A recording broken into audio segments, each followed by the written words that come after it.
Bienvenue à cette présentation sur la protection contre la foudre et ses effets. La foudre est une décharge électrique naturelle entre les nuages et le sol, souvent accompagnée d'un éclair impressionnant. Bien qu'elle soit un phénomène spectaculaire, elle peut avoir des conséquences graves: incendies, blessures, dommages matériels et perturbations des équipements électroniques.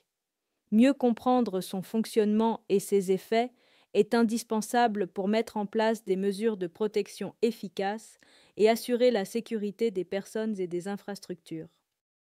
Les nuages d'orage se forment lorsque de l'air chaud et humide s'élève rapidement, se refroidit et provoque la condensation de l'eau.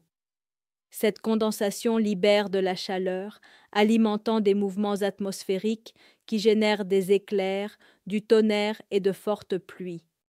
Deux théories expliquent la répartition des charges dans un nuage d'orage: la théorie de la convection, où les gouttelettes captent des ions et sont déplacées par les courants d'air, et celle de la gravitation, où les particules négatives, plus lourdes, descendent vers la base du nuage. Ces mécanismes créent un champ électrique intense. Les décharges atmosphériques se répartissent principalement en deux types: les éclairs intranuageux qui se produisent à l'intérieur d'un nuage en raison des différences de potentiel entre ses parties, et les éclairs nuage-sol qui se produisent entre un nuage et la Terre. Dans les deux cas, ces décharges libèrent une grande quantité d'énergie sous forme de lumière et de chaleur. Un éclair descendant négatif se forme lorsque la base du nuage devient négative et attire des charges positives du sol. Le processus se déroule en trois étapes. 1. Traceur par bond, un canal négatif descend vers le sol. 2. Pointe de rencontre, le canal rencontre les charges positives du sol. 3. Arc en retour, un échange de charges se fait entre le sol et le nuage. Lorsque la différence de charge est trop grande, l'éclair descend vers la Terre. Le déclenchement artificiel de la foudre consiste à provoquer un éclair de manière contrôlée.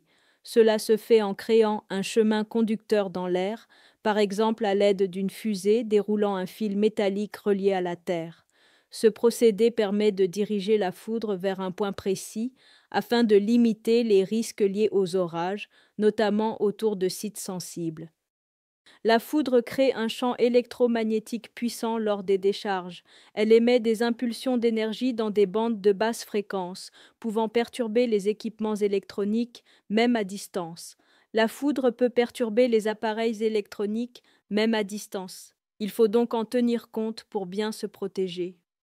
Il existe deux grands types de risques de foudroiement: le coup direct, quand la foudre frappe directement une structure ou une personne; le coup indirect, causé par les ondes électromagnétiques ou des décharges secondaires. Ces situations peuvent provoquer des blessures graves, voire mortelles. Les effets indirects de la foudre touchent surtout les équipements électroniques. Électriques, dégâts sur les systèmes, perte de données, panne de contrôle. Thermique, surchauffe des composants, pouvant les endommager. Électromagnétique, perturbation des antennes et des communications. Sur l'homme, les effets de la foudre peuvent être directs: brûlures, électrocution, perte d'audition, problèmes oculaires, ou indirects, brûlures dues à des incendies, chute d'objets. Sur les structures, la foudre peut causer des incendies, des dommages aux réseaux électriques et téléphoniques, ou encore des dommages sur les sites industriels. La foudre est un phénomène naturel à la fois puissant et complexe, difficile à prévoir. Elle présente des risques importants, tels que des destructions, des incendies et des pannes électriques, mettant en danger les vies humaines et les infrastructures. Comprendre ses origines et ses effets est essentiel pour mieux évaluer et gérer les risques.